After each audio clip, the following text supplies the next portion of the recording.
Hey, I'm JR.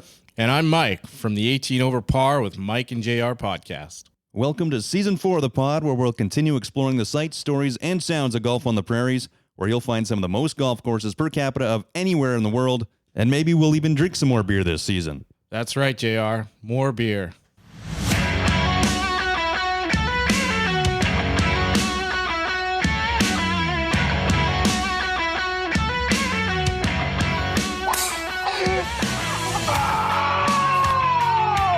It's the 18 Over Par podcast with Mike and JR. You suck, you jackass.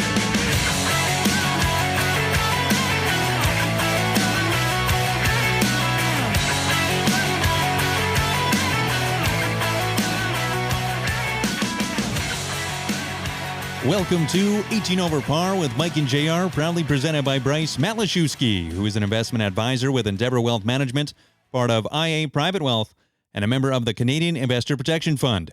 You can contact Bryce at 204-515-3446.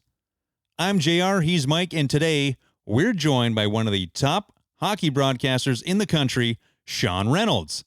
When he's not chatting hockey on Sportsnet, Hockey Night in Canada, or the Kenny Renny Podcast, you can find him bashing balls around Granite Hills Golf Course in Lac du Bonnet. Sitting here with a gentleman who we met for the first time on a golf course, and then we got to play with him. Was it Breezy? At Breezy Bend.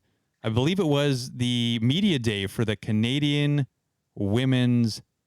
Was it the Mid-Am or was the amateur? Yeah, it was the Mid-Am, wasn't it? The Mid-Am, yeah. The Mid-Am and the senior and the super senior, which was going on at Breezy Bend. Corey Johnson, fantastic general manager at Breezy Bend, invited some of the media out, and then we proceeded to slow down the course.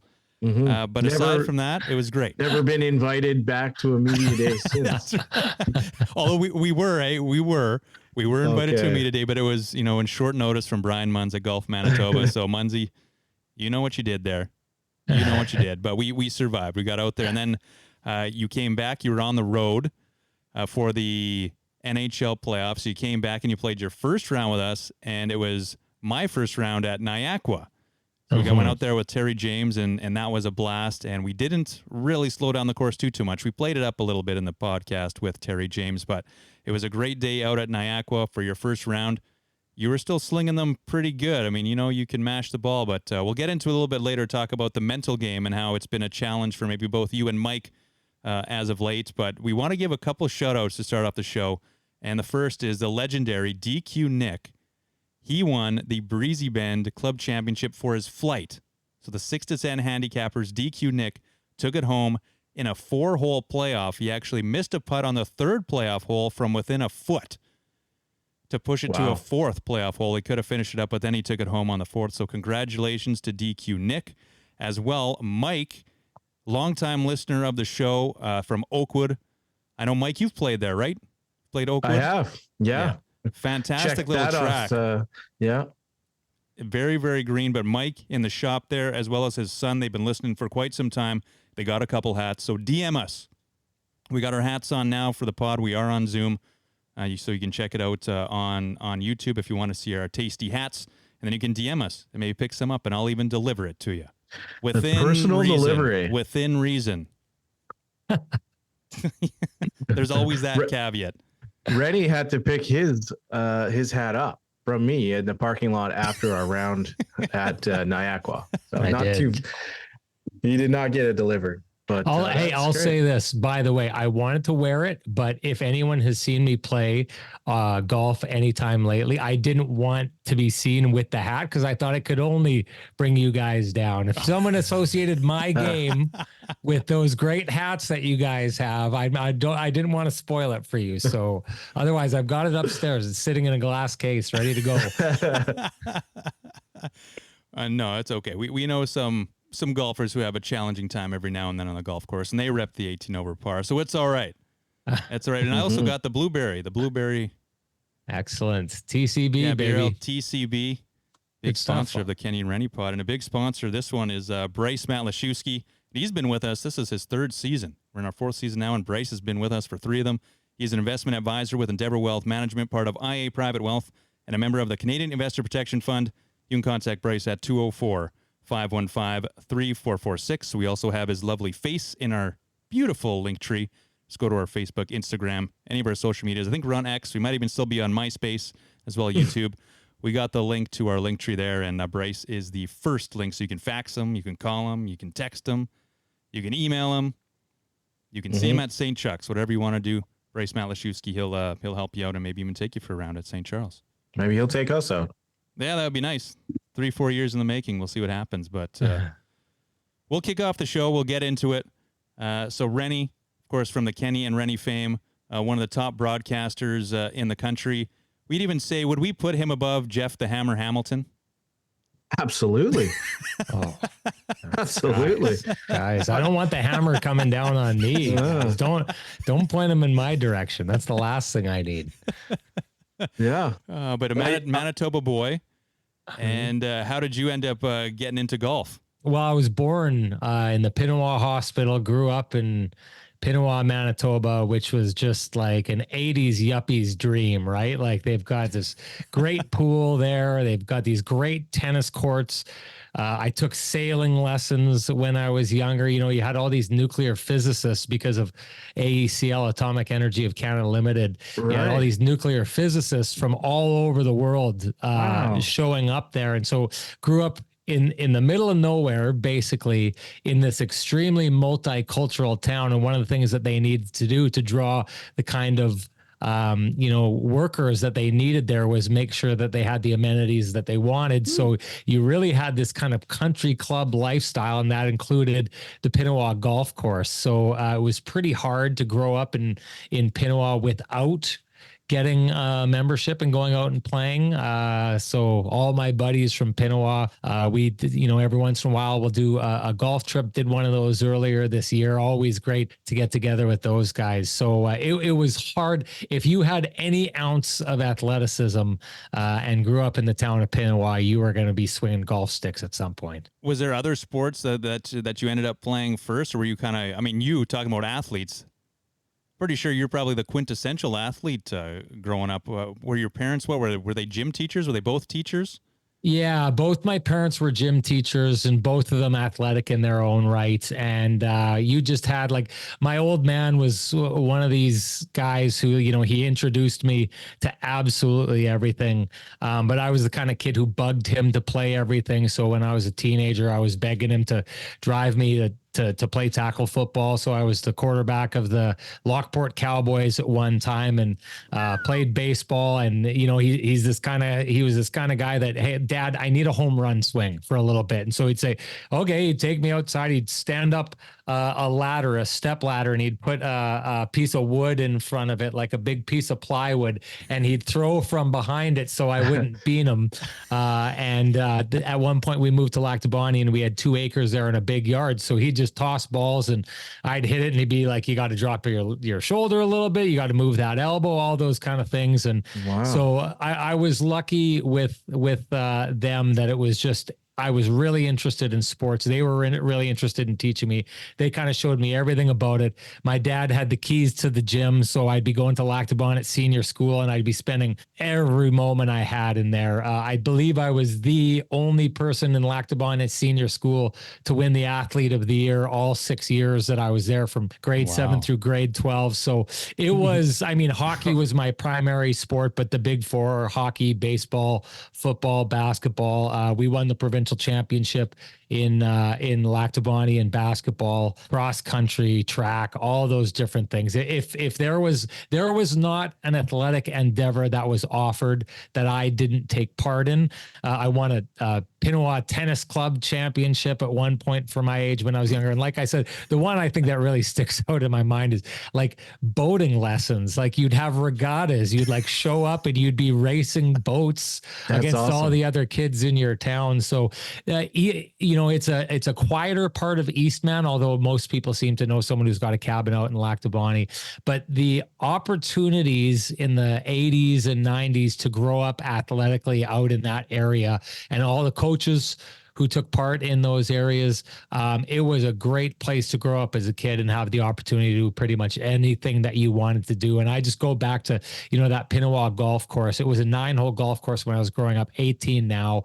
I don't think it gets anywhere near the notoriety that it deserves. That is a gorgeous course. So if you haven't played it, anyone listening out there, I'm sure you've heard about it, but if you haven't played it, don't waste your time. Get out there and play it as quick as possible. Yeah, great plug for Pinawa, and it's that would be an interesting course to learn the game on. Just seeing how it's a lot of dog legs, tight.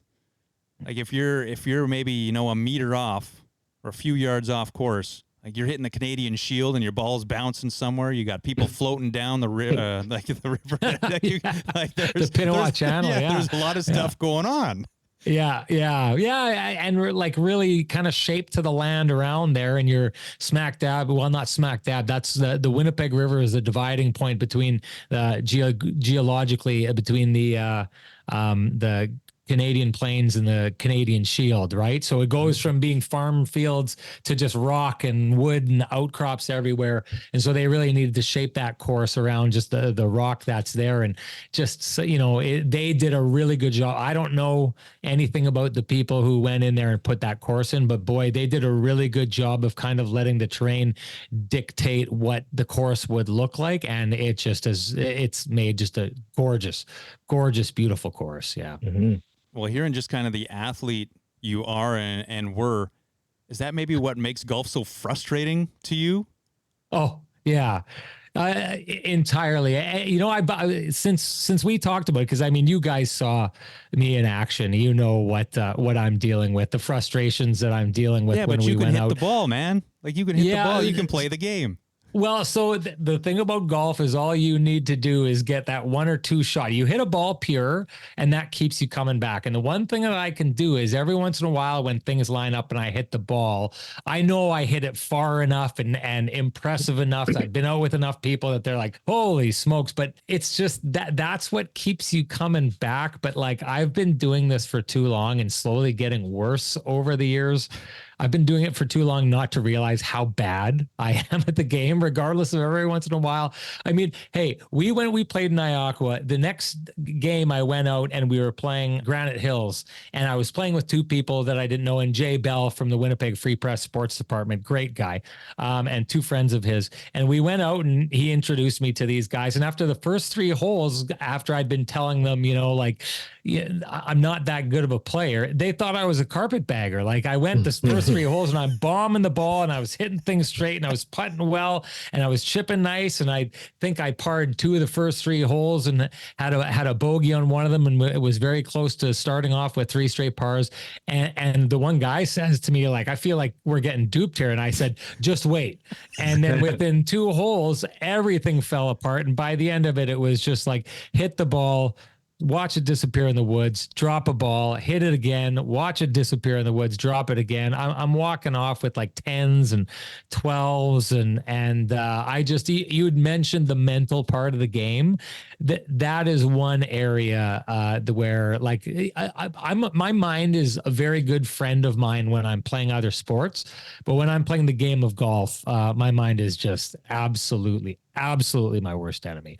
When we were playing with you at Niagara, whenever we mentioned a name or of someone who grinded your gears, you would hunker down and that's when you would hit that unbelievable shot. So there was I don't know, I can't remember who we were talking about, maybe some athletes that were just idiots. And then you kind of thought about a story of that person and then you just pured it. And then we're like, oh, we just got to get your gears grinded on whoever. Get the mind on something else. Exactly. Yeah. I think I told you guys that story. I'll run through it quickly, but Ivan out at Grand Pines, the pro out there, great guy. And I went out to play with him and I actually had to negotiate one of my contracts while I was out there. So I'd played the first 3 holes and he'd seen how absolutely atrocious I could be. And then I had to plug in the earbuds and negotiate my contract. I did so over 5 holes and basically stopped paying attention to what I was doing. I was just getting out of the cart and hitting. And when I hung up the phone, Ivan turned to me and said, "You realize what you just did?" And I said, "No, what do you mean?" He said, "Well, you just went through 5 holes, parred 4 of 5, including the the hardest hole on the course. If that doesn't tell you your brain is like idiotic, I don't know what was. That wasn't the words he used, but it was, I mean, it showed it. Once I stopped entirely thinking about the game, that's why I think golf is just so hard. Like in any other sport I've played, you know, if you just go a little bit harder, if you just push a little bit faster, if you just, you know, grind your teeth and, you know, drive the puck to the net or do any of these kind of things, you'll get better at it. That's not golf. Another sport like curling that I just could not figure out. It takes finesse, it takes smarts, it takes a calmness. And that just was never me. Everything that I did that served me well athletically was me gritting my teeth and just pushing on harder. That doesn't work in golf, or I find that it doesn't. It very much works against me. And it's kind of what I've landed on, that maybe, just maybe, golf isn't my game. Maybe it's for a different type of athlete that I am. So many people say to me, oh, you're athletic, you're an athlete, you should be good at this. Again, the results have shown that I'm not. The numbers suggest that I'm not overly an analytics guy, but you wouldn't want to pour into the analytics of my golf game, that's for sure.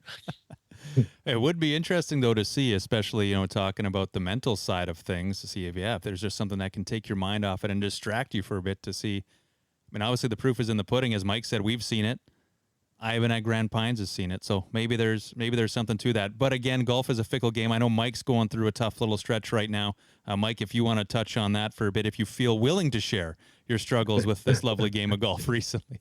Well, absolutely. I mean, I think for the past month or two, we've been praising Bree. I took some lessons with Bree Tokarski, PGA, and the game totally turned around, lowered my handicap from a 17 to a 14. And then the last three games, whether I think it was Elmhurst, Assiniboine, and Assiniboine, just barely breaking 100. So something's going on, whether it's just the ups and downs and I'm on the down and it can't figure it out, but we'll get back to it. Got to get an update or a refresh from Bree maybe and figure it out again. But obviously the game's not fun when you have a certain standard that you're used to and you're not meeting that or even coming close to it. So in some frustrations right now, playing tomorrow at Kingswood. So hopefully flush out some of that, those bad swings. But yeah, maybe I'll just not think about anything and see how that works for me.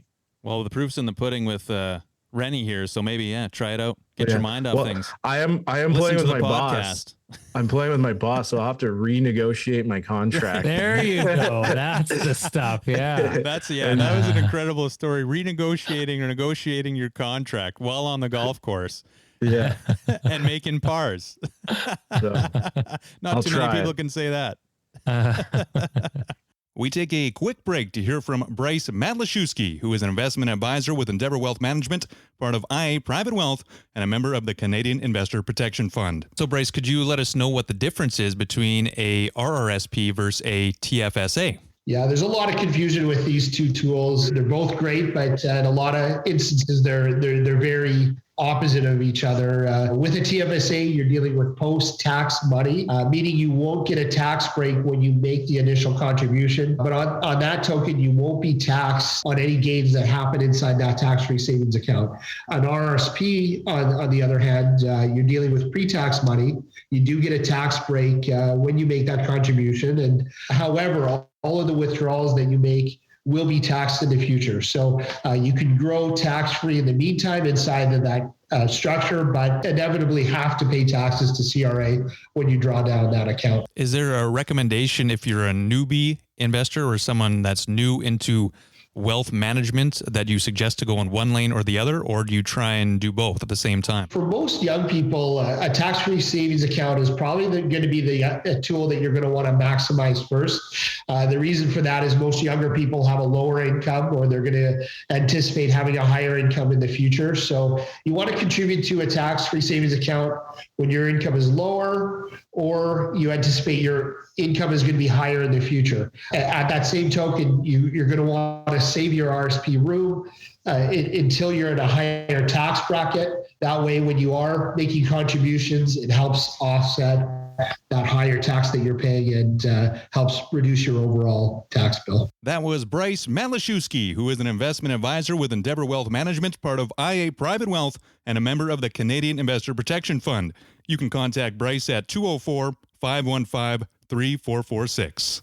I mean, Mike's working with a professional, and you yourself, so Ken Wiebe, one half of the Kenny and Renny show, he was working with Marshall Paterson. When Marshall Paterson came back out of Breezy Bend, he was on vacation and he decided to take you chaps under his wing and teach you a few things. So what were you working on with Marshall, and are you still in contact with him? Yeah, no, I talk with Marshall quite often, just more as a friend than anything. A guy that I was introduced to through our show. Got to see him at one of Huss's events at Little Brown Jug. Great events that they put on in the summertime. If he's putting on any of those, you should go check those out. Ran into Marshall. He got me out, and it was, I mean, I had so much hope for this year because basically I was at the stage last year where I am now. I was ready to quit. It was just too frustrating. And because, you know, to your point, because I play so many other sports and I'm pretty good at a lot of other sports, being just atrocious at something is hard, right? And the one thing that I know, you know, I talked about going out with a group of the guys from Pinawa. We went up to Hecla Island and played a couple of rounds there. Because I care so much about athletics, I'm just, and you guys probably experienced it from playing with me here, I'm just kind of walking around with a dark cloud over my head the whole time, right? And you end up being not very good company, you know? So that's the one thing I almost feel like when I'm going out with people that I'm bringing other people down. And that got me to the point last year where I was just ready to like hand it in and maybe pick up tennis or go back to doing some tennis or something like that. Or maybe I should act age appropriate and start getting into pickleball or something like that. Marshall said, like, I want to take you out. Let me do this. And Marshall took me out. And the funny thing is I've been trying to like fix my swing for 2 decades, and Marshall gets a hold of you, and within half an hour, all of a sudden I'm just hitting the ball really. And, you know, he had a way of settling me down. Had a way of, just making me swing a little smoother and all these different kind of things. And it was great. And so then I took that into the golf dome throughout the winter. And I just kind of like tried to do that thing where I kept my mind out of it and was swinging. And, I'd pick up the 3-wood and it would be straight. And I'd pick up the 7 and it would be straight. And the driver, everything was just going, okay, I want to put it over there at that target. And you'd put it over there at that target. And it was like that almost the whole winter. And I can't tell if it was either one of these things where I'd taken a kind of a bit of a break from about February until about April, and I hadn't gone out. And when I went back, it was either that it had been a little bit too long and I'd forgotten some things, or it was that the golf season was starting to come and it was getting a little bit more real. All of a sudden, the idea that this winter full of straight shots that I'd been hitting was going to be, as you said, I was going to have to find the proof in the pudding that I could do it on the course. And maybe the mind got involved in it. And all of a sudden, everything just kind of went crazy and was falling apart. I got a hold of Marshall, wasn't really able to work on it with him. And then I went on that stretch of time that I was telling you guys about where, I had to cover the Jets in the first round. And then I went and did the Edmonton Oilers for the 3rd and 4th round and was gone basically until July 2nd. So I went out with you guys. I think it was July 9th. We went out. That was my first time playing. So something went wrong in there. Something was working so good. Something went wrong in there somewhere along the way. And I've just never been able to figure it out since. So what I will say is anyone who would have the opportunity to work with Marshall would be so blessed to do so. What a great human being. Just being in his orbit would be worth the time. But if you love golf and he's working on it with you, you are a very, very lucky individual. I feel so lucky to have gotten to work with him. I feel bad that as a student of his, I'm not able to get out and talk about like me taking it and transferring it to the golf course. But boy, oh boy, there was a time there in the winter time where I just kept going out and I was hitting straight shots. And that was was Marshall's work. Like you're saying, Mike, something has gone a little bit awry and you just don't know how to figure it out. That's what's happened with me. And maybe I'll get some time in with Marshall and it could kind of resurrect things and have me heading back in that direction. But I'm completely and totally lost now. And I feel bad. I feel bad because you feel like pressure you want to do well for a guy like Marshall. You know what I mean? And I'd love to be going out there and calling him up and giving him stories about things just getting better and better and better. Unfortunately, he took on a real head case, and that's maybe he should have seen that coming. That's what he likes. That's why he can charge you for more lessons. But yeah, we've had Marshall on a couple times. He is the pride of Sturgeon Creek, and now him and his lovely wife, they reside in California, and he's a teaching professional down there. So yeah, we had him on earlier this season as well as last season, and hopefully he's going to be touching down in Winnipeg again this summer. So maybe Mike and I will get to see him in person and work with him a little bit too, because that would be awesome. But as you said, fantastic human being, just someone who you like to have, as you said. Well, I guess you want to be in his orbit. Exactly. It is his orbit. If you know Marshall, it's his world. Oh yeah. Yes, no doubt. We're you all get just living sucked it. in. Yeah. But Mike, you're heading back out to Kingswood. You're going to hopefully work off some things, but are you going to try anything differently, or are you just going to go back out there and bang the ball around? Or have you been thinking about it too much or not at all? Yeah, well, that's the thing. I think about it too much. I think near the end of my last rounds, figuring out the irons and those are going back pretty good, just straight and compressing them well. And there's, I can trust what's going on. It's just the driver. Can't trust the driver. And when you're chasing the driver all around, it just kind of makes for not a very fun round. So maybe we'll find it tomorrow out there at LaSalle. Maybe it's hiding in the bushes in LaSalle and I'll find it. And so we'll see. Is the Seine runs through there? What is it? What's the creek? I think it is the LaSalle. It's the LaSalle River. You're right. Yeah. Which hole is it out there? That's the par 3 right over that. Actually, I think they've got a couple where you cross it, but I think it's like coming home, like 16 or 15 or something like that. Yeah, or 16 or 17. It's pretty long. Gorgeous too. hole. And the green runs from back to front, like right into the river. Yeah. No, it's a tough one, but boy, oh boy, is it pretty? Is it challenging? Is it like, you get to that hole, and that's, I mean, we talk about great golf courses, and we've got a lot of great golf courses here in Manitoba. But if you're like zeroing in on holes, like that's a hole that stands out to me. Like that great golf course stands out to me because of that hole. Great hole. Mm-hmm. Well, yeah, even for you to remember it. And that's what's going to be coming up soon at the 23rd of August, the St. James Junior Canucks hockey team, the Manitoba Major Junior Hockey League, back-to-back champs. They're having their golf tournament, and it's at Kingswood. And I believe that hole, that par 3, is the $10,000 par 3. It may be different this year. Excellent. I could be, spinning their tires here, but I'm pretty sure it's 10 grand. If it's not 10 grand, it's 20 grand this year. And you can ask Jerry Jones about it. Just don't say that I told you to go. But they're still looking for some teams if you want to come. I think they're 85% full. But you can DM us for some more information on that. But I'll be out there, and we might even be sponsoring a hole. Unbeknownst to us, we might be sponsoring a hole, Mike. So thanks for doing up that logo. Oh, wow. Hopefully we're not paying $10,000. Well, we just have to cover the insurance on the hole, apparently. Yeah, okay. Although that has happened recently where, we'll call him a friend of ours, he found out he was sponsoring a $10,000 hole-in-one hole. The golf tournament did not tell him this, and so he did not get out insurance on that $10,000 hole-in-one. So he would have had to pay out, no one got it, thankfully for him, he would have had to pay out all 10 G's of those, as opposed to getting the insurance on that. Because apparently that's what you do. You get the insurance on the hole-in-one, and then based on the yardage, maybe you pay $600, and if someone gets it, the insurance company pays out the 10 grand. And we've said this before, in Japan, golfers will take out hole-in-one insurance for themselves in the case that if they get a hole-in-one, it's customary to throw these large, lavish parties that could cost $5,000 to $10,000, and so they have hole-in-one insurance for everyday folk, and so we'll have to go to Japan and get a hole-in-one. There's insurance for everything. Yeah, we'll be like the guy. There's some people who get hole-in-ones and they leave the golf club. They just leave the course. They don't have to buy anyone drinks. But then we just put it on their tab anyway. That's what you got to do. Be smart like us. Well, speaking of being smart, Granite, you've played Granite quite a bit, being in and around Lactabani.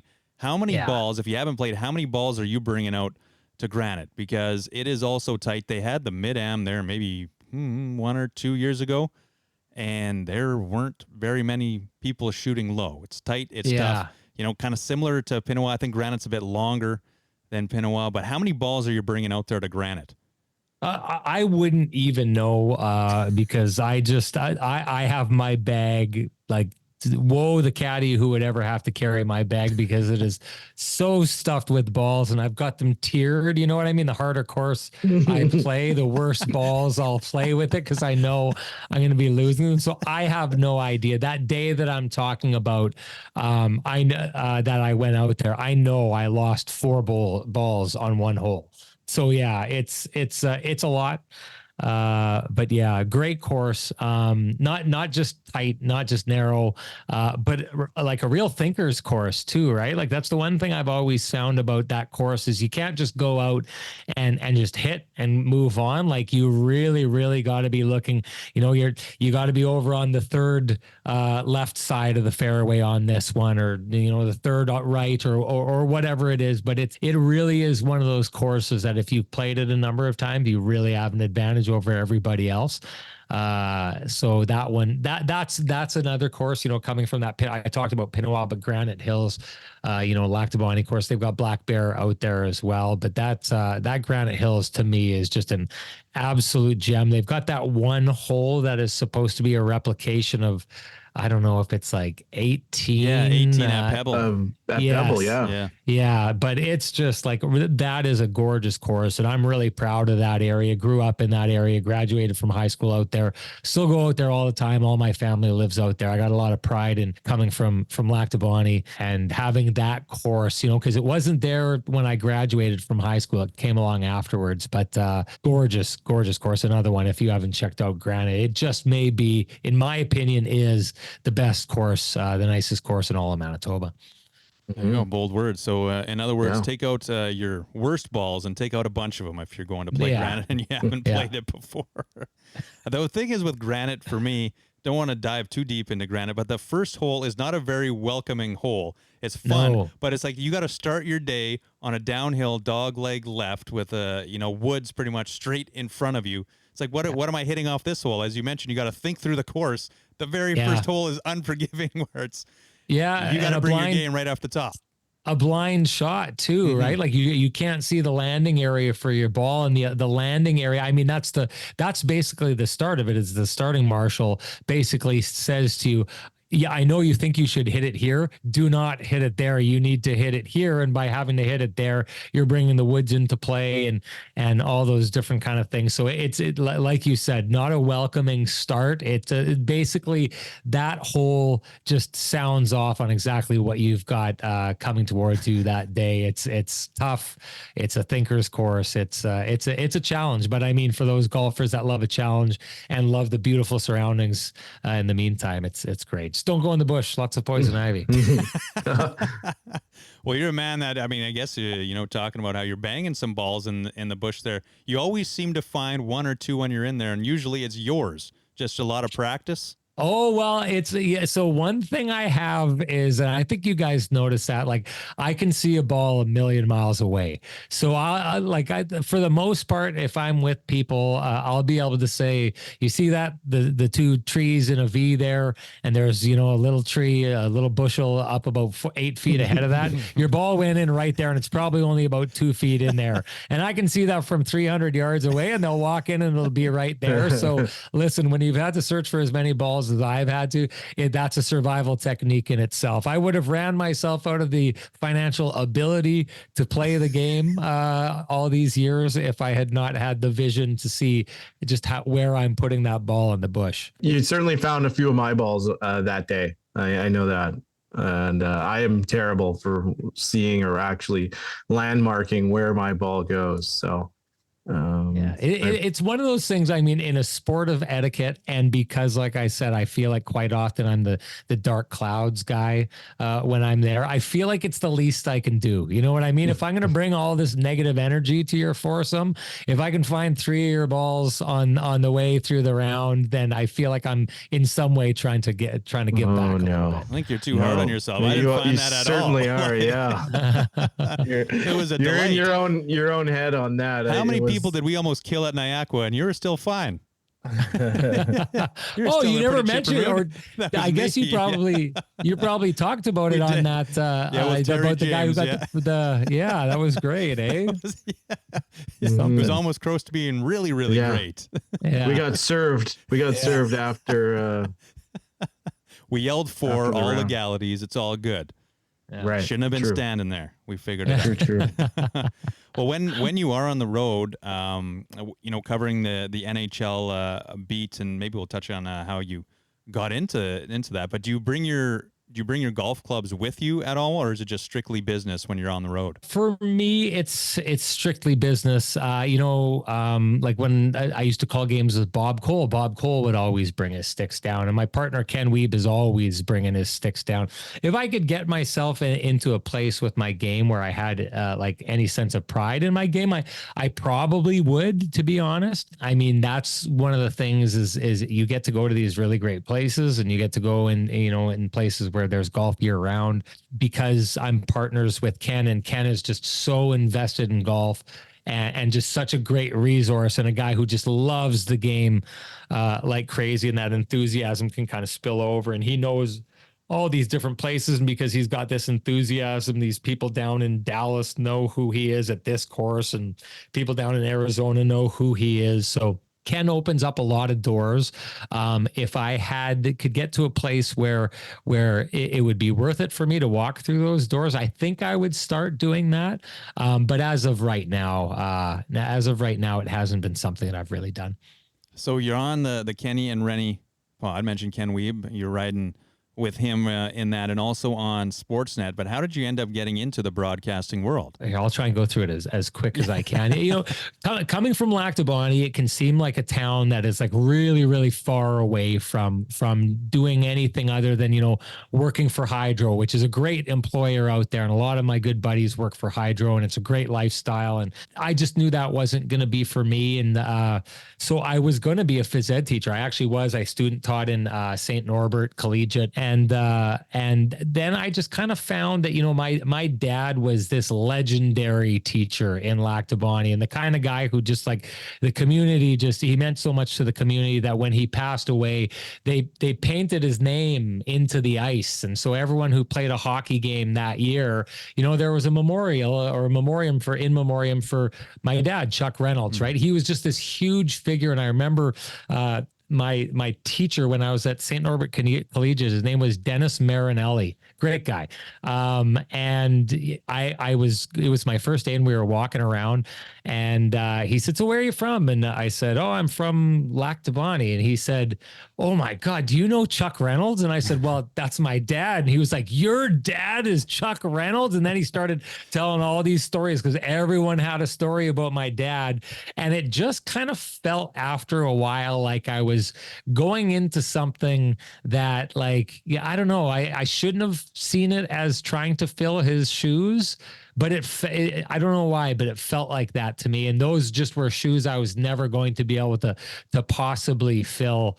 And there was just something about it that made me kind of directed me towards, going and doing my own thing and kind of charting my own course. And I had taken an aptitude test at Lac du Bonnet Senior School when I was in grade 12. And I'd done really well on my, English, they used to do, I don't even know if they do it anymore, but the testing was, everyone had to take the same test. So they put you in like a percentile of where you ranked. I ended up in writing in the top 1 percentile of the province. So there were kind of markers that suggested, I know the aptitude test said I should go be a journalist. And I don't know if I didn't have any other ideas, but what I did know is I spent all my time when I wasn't at work on the computer, looking up stats, looking up the standings, looking up different players.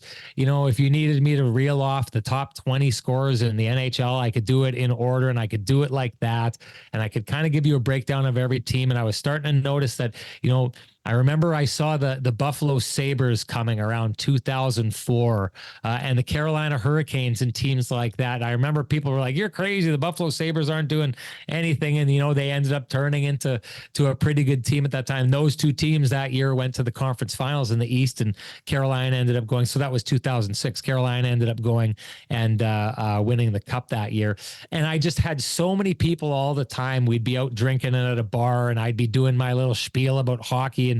And I just, it just happened over and over again where someone should be like, you should go be a sports reporter. And it just would happen every time that I was out, that I kind of think I finally just listened and, you know, applied for journalism at the time, Ryerson in Toronto, got in after writing at the Lactabon leader for, I don't know, about 2 or 3 months or something like that. And it just, everything kind of opened up. It kind of felt, I'd really struggled to kind of find what I wanted to be when I grew up throughout my 20s.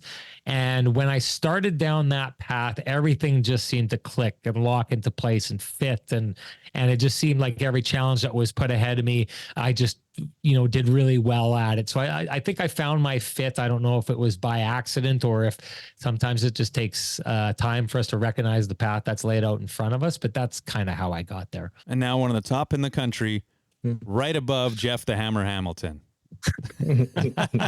Well above.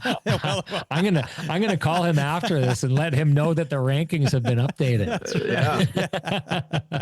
I texted him just like JR did to Mr. Paterson there, Marshall. I texted Hammer and I didn't hear back either. So he must either not have anything good to say about you, or he was mad that you were coming on, or maybe he blocked my number. I'm not sure. I think it was all of the above, if I had to guess. Yeah. Oh wow, that's yeah, it's quite the story. Did you end up thinking of playing a sport professionally at any point in time? You know, maybe something you dreamed of but never really, thought could happen. I was a fairly high draft pick in the MJHL, and I had a scholarship offer to the States, but it wasn't what I was looking for. I ran into some issues with the junior A stuff, and that was a path that seemed to, interestingly enough, because everything was laid out for me for a lot of years to go and at least play like some junior and go from there. And I'm talking about paths opening up for this. Like it seemed like I had a million doors that were always open that just kept shutting every time I tried to walk through them. And a lot of it was self-inflicted. Like I remember there was a team in the USHL from Thunder Bay that got a hold of me to go play there. And I was like, the USHL, what league is that? And kind of threw my hands up and was like, no, thanks. And I would have been playing with Patrick Sharp on that team. You know what I mean? And just like, I was a little bit of, I don't know. If there was a mistake that could have been made, I made it at that time. And so it was to kind of go back to how I got into this. I really just did feel like from the time I was 18 until I was about 26, I just walked around stepping on rakes in my life. Right. Uh-huh. I think a lot of it was self-inflicted. I've had conversations, but it's interesting. I talked with Ron McLean, the host of Hockey Night in Canada, about this, and Cassie Campbell, another one who we had this conversation, and Ron seemed to think at the time it's a little bit of a trait of journalists to do that, to kind of like spoil and waste a lot of opportunity, and I wish I could remember the gist of why he thought that, but he made me feel like I wasn't the idiot I had felt for years for like wasting opportunity.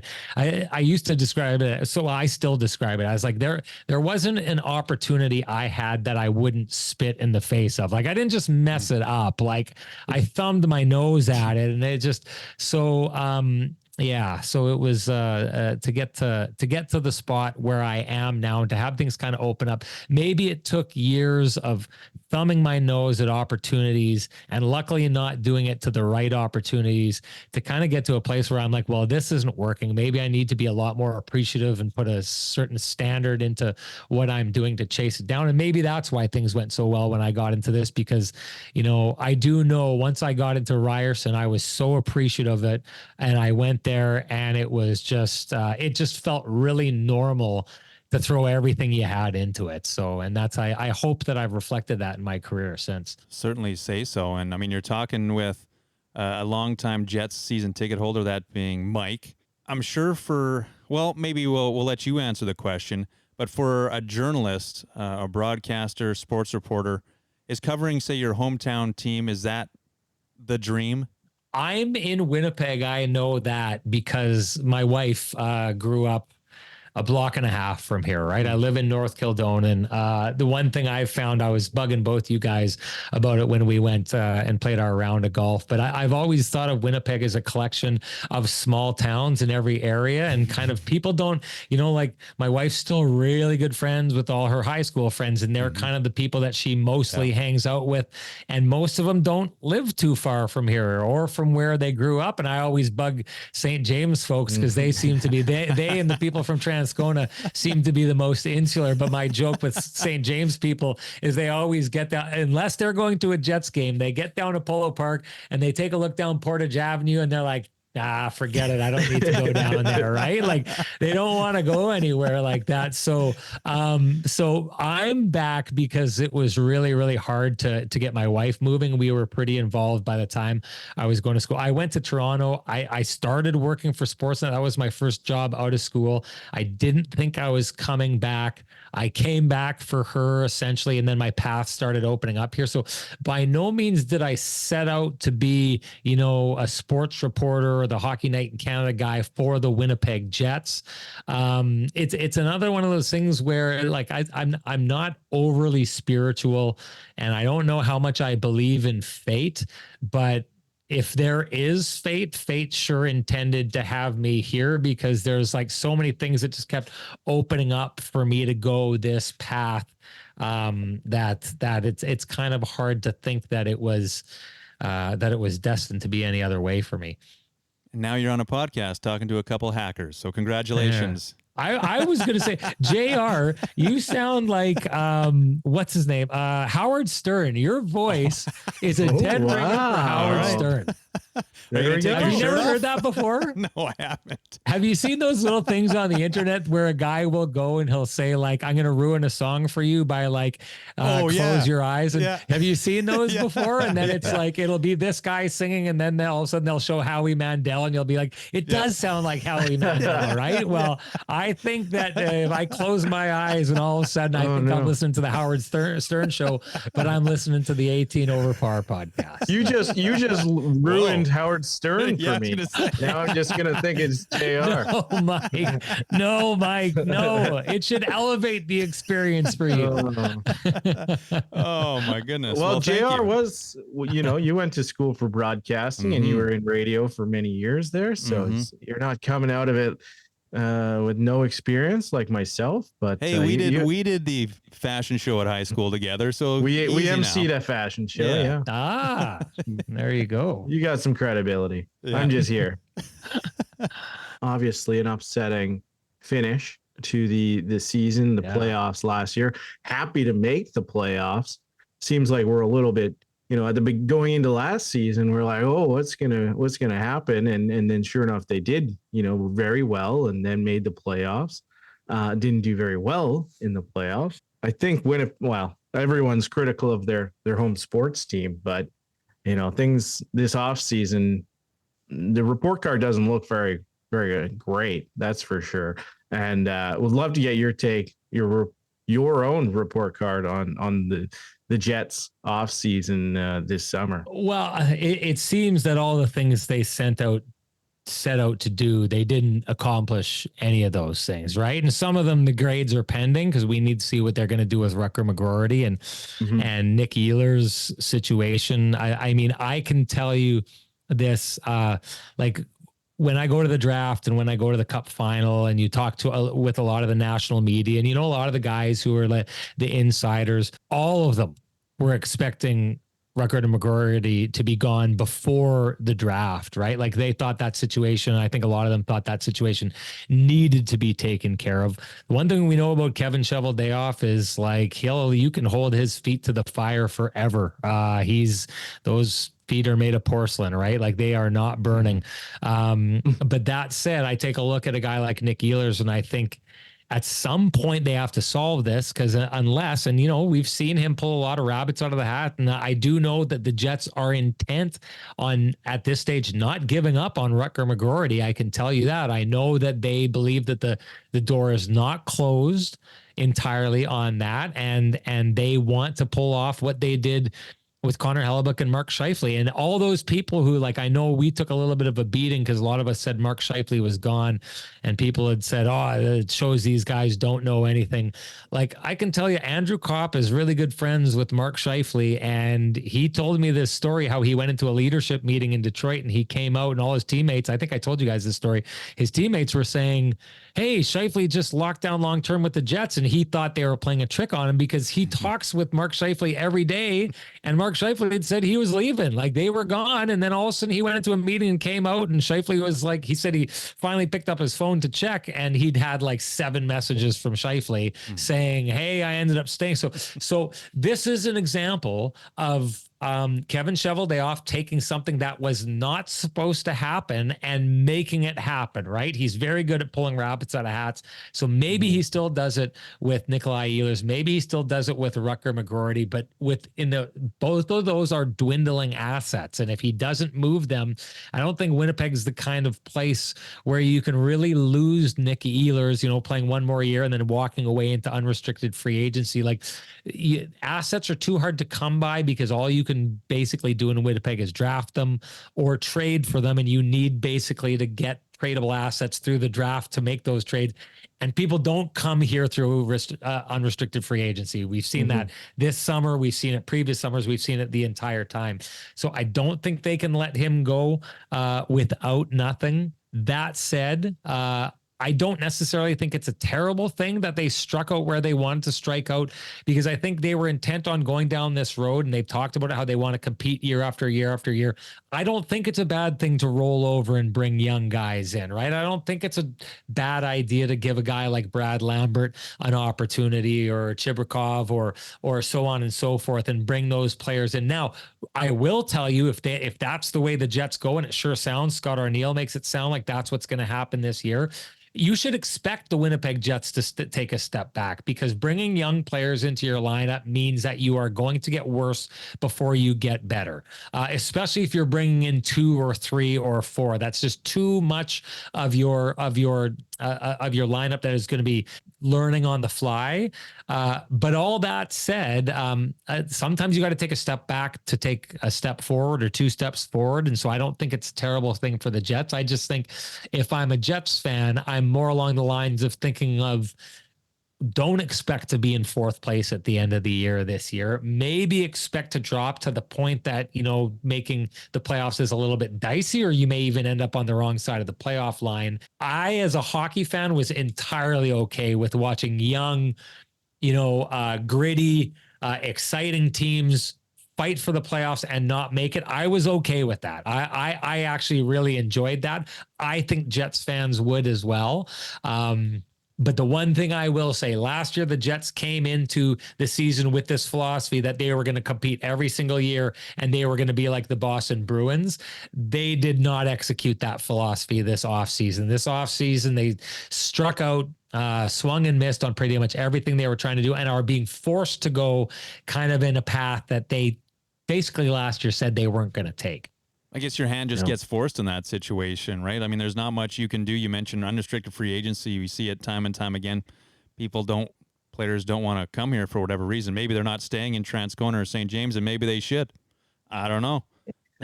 Hey, awesome conversation I had. I was down covering the Oilers and the Dallas Stars, and Jim Nill, the general manager of the year in the NHL. I sat down, I was talking with him, one of the nicest guys you will ever meet. And Jim Nill said, "Hey, you're from Winnipeg, aren't you?" And I said, "Yeah." And he said, "What part of Winnipeg do you live in?" I said, "Oh, well, like, it's this area called North Kildonan." And then he was showing a lot of interest. And I kind of said, "Well, I actually grew up in this area called Lac du Bonnie and the town of Pinawa." And he was like, I said, "I actually grew up about an hour outside of the city." And he said, "Well, where'd you grow up?" And I said, "You wouldn't know it." He's like, "Tell me where you grew up." And then I totally forgot Jim Nill was a Winnipeg Jet in the 80s, right? Oh, wow, and so he'd been to Lac du Bonnie, named like 7 people I knew. And what he said was that team back then in the 80s, he said, we had a group of guys who we loved fishing, we loved boating, we loved snowmobiling, all those things. And they adored being in Winnipeg, right? And you could see with Dustin Byfuglien. Dustin Byfuglien truly was a player. There was really nowhere else he'd rather be. This was a little bit of paradise for him, right? You know, some people, and a lot of my buddies are that, and I love doing this as well, but some of my buddies are never happier than when they're sitting on the pail in the middle of the screaming wind with a hole in the ice, and that's what they're doing. And Dustin Byfuglien was that kind of guy. If those guys exist still, and I'm sure that they do. If you're able to target those kind of guys, Winnipeg's an unbelievable place to be. And I've said this before, there's 7 or 8 places about an hour's drive from Winnipeg that are paradise, that we are so lucky as Manitobans to have. It is the fault of NHLers and NHL players if they can't figure that out, because all it means is more for us and they're missing out. That's all I got to say. Yeah. Even saw it with Paul Maurice after he wins the cup with the Panthers, still showing his love and appreciation for Winnipeg and for the province. I mean, that's got to be, you know, more than a feather in the cap, but a testament to the people and the organization of True North. Yeah, well, and hey, he called it home. So after he says that, I'm on the ice and I chatted with him because, you know, Paul's really good at recognizing former journalists that he's, you know, every time the Carolina Hurricanes guys would come into town, he'd have a chat with them. And every time he saw Mike Zeisberg from NHL.com, who was with the Sun for all of those years, he would always chat with him because of his time in Toronto. Chatted with him on the ice, and then his wife was there, and his son Jake, who calls games, and who Jake I've met a number of times, sat and watched games with him. Great kid. His daughter is still teaching in the city here. She calls at home. I mean, Paul Maurice and the Maurice family dug in, and Winnipeg was home. He's moved on. He's hit his ultimate goal elsewhere. But what we're talking about and what we all know and what we're saying other people maybe aren't seeing, Paul Maurice saw it. His family saw it. Winnipeg is a great place. People should consider themselves lucky if they end up getting drafted by the Winnipeg Jets and getting to spend some time with the Winnipeg Jets. I only implore them to kind of explore the area and see what else there it is has to offer outside of maybe the city limits. Or in the city limits too. Come out to St. James, Transcona, North Kildonan, East Kildonan, St. Vital. I guess it works both ways. Eh? It works. All those people stuck in St. James unwilling to move, it would be overpopulated if people kept going in there. So we stay out of there. I don't know. Maybe you guys aren't making it welcome enough. Maybe that's the problem. Who knows? Yeah, blame us. Blame Mike. Oh yeah, not friendly.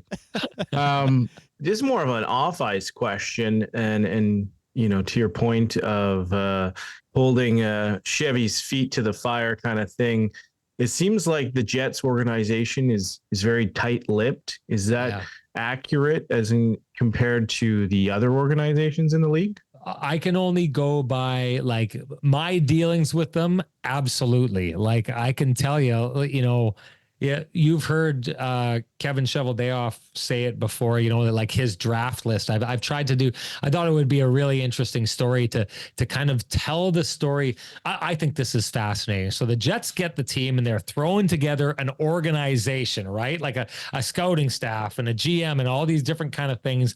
And they end up being so gutsy that they go in their first draft. They don't even have a jersey yet. And they pick Mark Scheifele, who's an off the board pick at the time. And I I talked to Mark Scheifele, and going into his 17-year-old year, it wasn't even a thought in his head that he could ever possibly make the NHL. Like he had not thought of himself in that terms of being that good of a player. So he had this meteoric rise, and the Winnipeg Jets had the guts to walk in and take a flyer on a guy that they thought they saw something with this staff that was cobbled together, right? And I wanted to know, like, was there one specific guy that went to battle? And it was like, I wanted to know how that came together. I thought it would be like this great story. And it's like, you talk to Kevin Cheveldayoff, and no, that's behind closed doors. That's our secret sauce. We do not talk about that. And you've heard him say, what's the term that he uses? But when he talks about his list, like, well, you show us your list years later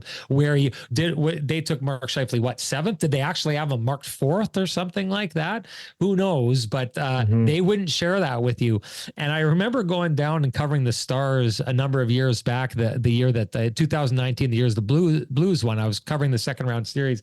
And I bumped into some people in the organization, and that Miro Heiskanen draft year where they get Jason Robertson, Miro Heiskanen, and Jake Ottinger all in the same draft. They're like, oh yeah. And they bust out the draft list for me and they just show it to me. And they're like, it's just like, oh, and take a look at where we had this guy and this guy. And boy, did we miss with that guy, but holy smokes, were we ever right about that guy, right? And it's just like, I'm just down there, I'm not like a guy who's on the beat, they'll have seen me, on, Hockey Night in Canada or whatever. But that's the kind of transparency that you'll get from other teams. You won't get that. I don't get that from the Winnipeg Jets. And the one thing that I will say is I think the chatter amongst the insiders and the national news media, for the most part, with the exception of some people who Kevin Cheveldayoff clearly takes his stuff to over and over again. It is, I said this, Kevin Cheveldayoff keeps his cards so close to the vest, they are on the inside of his vest. Wow. Yeah. So yeah, sounds like they are a pretty tight-lipped organization. Well, that's good. I mean, it makes your job, I don't know, harder or more interesting, or Yeah. I mean, I would suggest a lot of the news that you would hear about the Jets would come from other organizations, right? Like them reaching out, and then it would come from there. But yeah, it is no doubt a tight-lipped way of doing things. But I don't know if I said this to you guys. I understand it, and I understand the culture at True North, because that if you take a look at it, the Winnipeg Jets were trying to get a team back in Winnipeg for years, right? And one thing they couldn't be doing, and one thing they never would have got a team back, would have been if Mark Chipman would have been going out and singing from the rooftops, hey, everybody, if the Coyotes fail here, they're coming to Winnipeg, right? He never did that. He would have ruffled feathers. If you take a look at that Blackberry movie, which is a great movie, Jim Balsillie, it's one of the things that he did. He started blabbing about getting a team before he ever got a team, and that ruffled feathers, right? So I think right off the start, the True North Sports and Entertainment learned a way of doing business that was, again, keeping the cards really close to the vest, being very, very quiet, very, very careful. To me, I've seen that carry over. Do I think it's overboard? I do. As a guy who covers it, I think the one thing I do think the Jets miss out on are opportunities. Like, I do know that people in the organization will look at the national media and say, well, you don't cover us, or you don't give us as much play as you do, the Toronto Maple Leafs or the Boston Bruins or this team or that team. And my response to that is, well, they're giving them things to talk about. Like, you're always going out of your way to stifle the conversation and to not have a conversation, to not have trade rumors out there, to not be like, this player's on the block. Like, those things kind of rejuvenate your fan base and give them things to talk about, right? Like, we haven't heard a lot about some of the offers that have been out there for Nikolai Ehlers. Now, if some of those got out there, and the Winnipeg Jets had leaked this offer, that offer, that offer. Well, what do? You create off-season buzz, and your fans are getting really excited. And, well, I would have taken that deal. I'd never take that deal. He's worth more than that. I do think the Winnipeg Jets as an organization miss out on that. And because of that, in a market where, just by the virtue of being one of the smaller markets in the NHL and not being in the Eastern time zone, which always makes things easier, they miss out on being the topic of conversation. And the counter to that is, a lot of times the topic of when the Jets are the topic of conversation, it can be in a bit of a negative light. You know what I mean? Like, what are we talking about this offseason? We're talking about Rutger McGroarty, and it looks like he doesn't want to play in Winnipeg. And the talk for a while was, well, the Jets don't handle their young players properly, or people don't want to play in Winnipeg. And so when the conversation does come out, if it's always negative because you're never willing to engage in other more uplifting or interesting or exciting conversation, then it can kind of color the way outside fans and organizations and media view you. Wow. Absolutely. Yeah. I didn't really think of that. Nope.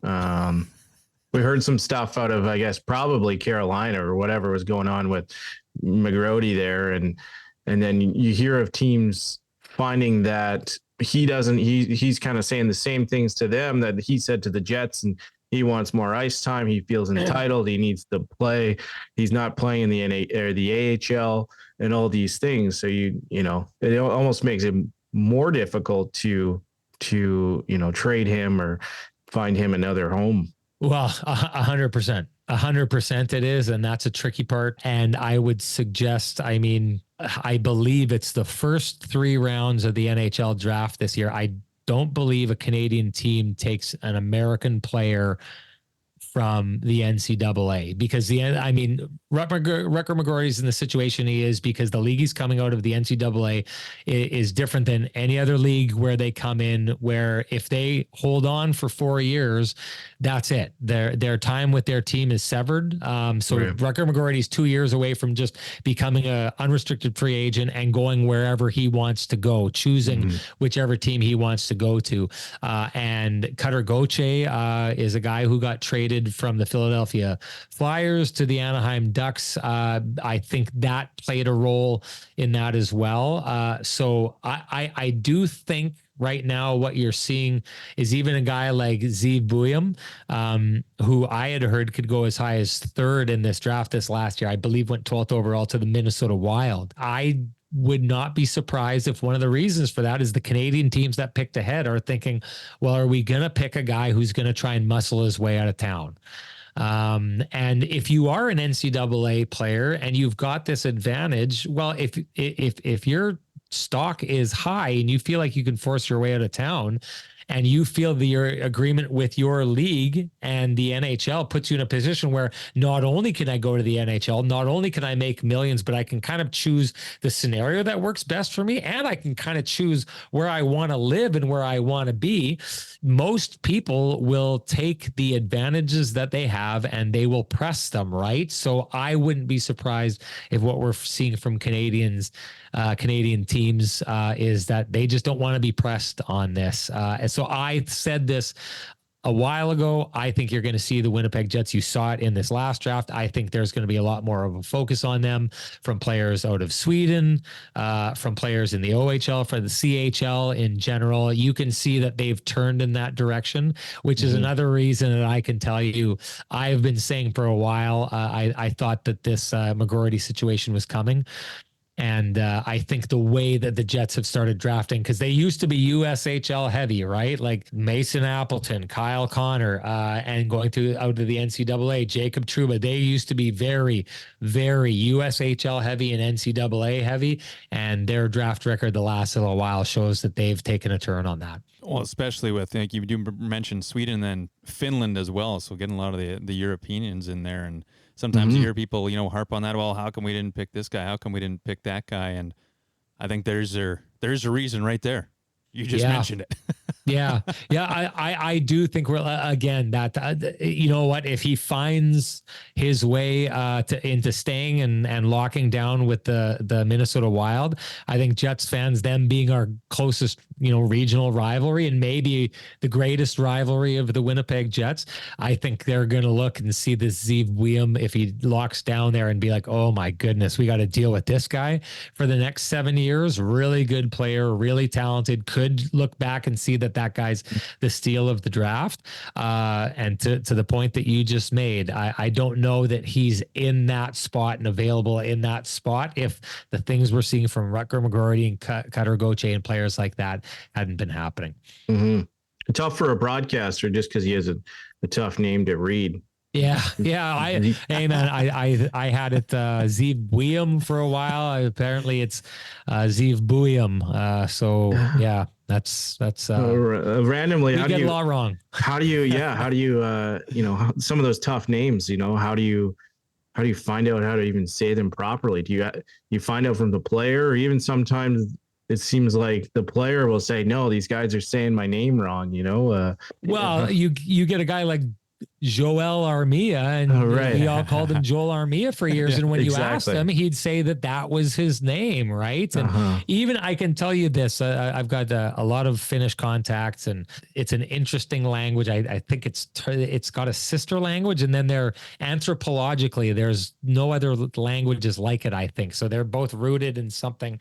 But the Finnish language, the punctuation is always on the first symbol or a syllable, always on the first syllable. So it's Patrick Laine is what it is. It's not, but because of that, we all say Teemu Selanne, right? We've always said that for years. It's actually Teemu Selanne is how you should be pronouncing his name. But he came over in a time where it was just like, Don Cherry was not going to go out of his way to say your name properly. Yeah. And neither were the vast majority of people who called the games. And so you were what people called you, right? And to be honest, like if you went over to France and they mispronounced your name, but that's how I can tell you this right now. Every time I'm talking with someone with a South Asian descent, they'll refer to my name as Sean Reynolds. And I don't go out of my way to correct them because I get it. That's how their language works. And it doesn't overly bother me. Actually, it doesn't bother me at all. We are in the business of trying to get things right. And it seems that we are in an era now where players are expectant of you getting it right, and I think Joel Armia is a guy who is right on the cusp of that. He came over when it was like, just take however your name is said, and that's what it is. And now he's like, well, no, maybe we should get this right. So the cheat code, to get back to the question that you asked, is you always ask the broadcaster, the guys calling the game. They always seem to be right on top of it, and they'll give you a little bit of a lesson. But I can't tell you how many times I've gone into a game and I've practiced a name before taking it to air and then blowing it as I got to air. I mean, there was Shapovalov, the tennis player from Canada. I did an interview at a Lightning game one time with him. Shapovalov. I practiced like that the whole time. And then I think I got on live TV and called him Shapovalov. So it's like, live TV is going to make an ass out of you, and some of us more than others, but that's the gig. Well, certainly one guy who's not an ass and a legend of the game, and you brought him up earlier, getting to work with Bob Cole. Yeah. I mean, that just must have been a magical or out-of-this-world experience. Yeah, I remember the very first time, because for me, he was the voice of my youth, you know what I mean? I still remember, I don't know that there's a goal that stands out to me more that I've ever watched live than Mario Lemieux when he splits the D against the Minnesota North Stars in the Cup final, and dekes the goaltender and, falls and stabs him with his skate right in between the, right in the groin. And he's calling that. And so for me, that was the voice. Like when I thought of hockey, I'm sure I think of games and I think of plays, and in my head, I'm hearing Bob Cole call it, and he never called that game, right? But it's just, he became the default voice in your head. So I remember the first time I did a game with Bob Cole. I ended up being, you know, so lucky to do a number of games with him. I did the second last game that he ever did was here in Winnipeg, but I do remember the first time he came on, and he said, I'm Bob Cole with Gary Galley and Sean Reynolds, he said. And I just, the hair, I just felt the hair on my forearms just stand up, because it was just, he just had such a magical voice, and he had such a feel for the game. And Ron McLean says it so well. He sang the game, you know what I mean? Like he never oversold it, which, you know, I think can be a mistake that a lot of broadcasters do. And yet he never undersold it. He just seemed to have such a feel for the importance of every moment of the game. And so to work with a legend like that, and to be called, you know, his colleague for, you know, the times that I was able to work with him, boy, oh boy, that was like, mark those in the pinch me category, mark those in the never ever thought I would ever get to a place where I could have an experience like that. It really was amazing. Oh, Mike, did you have any more? Did you want to save them for the back nine lightning round? I could talk Jets all day. I don't even think we didn't even I'll get you on the scratch the iceberg, as they'll say. Yeah, no, we can get into it. We don't want to keep Mr. Reynolds too long here. All right, well, let's get into the back nine lightning round, and it is for Bryce Matlashewski, who is an investment advisor with Endeavor Wealth Management, part of IA Private Wealth, and a member of the Canadian Investor Protection Fund. You can contact Bryce at 204-515-3446. We also have all of his information in our link tree. Just hit up our Facebook or Instagram or MySpace or X or YouTube or Snapchat or whatever else is out there. And go to our bio, click on that link, and our link tree will be right there with Bryce Matlashewski. Right on for Bryce for getting involved with you guys so early and so long. That's great. You got to give props to the business community that supports our community, because it means a lot. Great job by him. Yeah, well, thank you. Jeez. Yeah. We're just gonna take that and send it to him. Say, there you go. Thanks, Bryce. Thanks for not listening to our podcast, but here you go. Hopefully, every time we chat, he gets another client. That's good. That's right. Yeah. Hell yeah. I'm sure he does. I'm certain of it. If there's any sponsors out there, we're looking to get some more sponsors. Jordan and I gotta buy some plane tickets to the President's Cup. That's right. Yeah. There you go. Yeah. I said scratching the iceberg earlier. It's called I don't know if you heard of a malaphor. Oh, malaphor? It's like mixing up your metaphors. Yeah, mixing metaphors. Yeah. So it's like scratching the surface or just the top of the mixophors. Yeah. Mixophors, they should call it. Yeah. I think it's hilarious. But not a lot of people pick up on it. They just think, I totally did. I think it's almost more effective. I think it's like it's one of those things where it's like you're making it 2 times more effective. Exactly. I can hear you saying both. When you say it, I can hear you saying tip of the iceberg, and I can hear you saying scratching the surface. So I'm like, it is that much more impressive. Times Perfect. 2. I look forward to more malaphors on the Jets broadcast this season. So we got the back nine lightning round collection of 9 questions. It's very golf focused. Okay. But we'll get through it. You got a nickname? Obviously, we'll say Renny, but I'm not sure if you grew up with Renny. Did you have a different nickname? Yeah, my name has never been Renny. I know you listen to my podcast if you call me Renny, because I'd never been called Renny in my life before. It just rolled off the tongue when we needed a name for the podcast. Right. So it's mostly been like, it's just, hockey is like you take a guy's name, you add a Y, right? So all my buddies, it's Shawnee. I know when I'm in close company because no one calls me Sean. It's always Shawnee, come on over here, So, it's not creative, but it's you can tell it's coming from the heart. Yeah, that works. Yeah, and even earlier, I was like, when I addressed you as Renny, I was like, I don't think that's how we. It is now. Keep it to the brand, man. Stick to the brand. There you go. No, it's we've met each other in the podcast community, and no doubt that's what I'm known as in the podcast community. So I have no problem with it. That goes back to the hammer. Yeah, we didn't. same thing. He was never the hammer. Yeah. He was J Ham. Yeah. Yeah.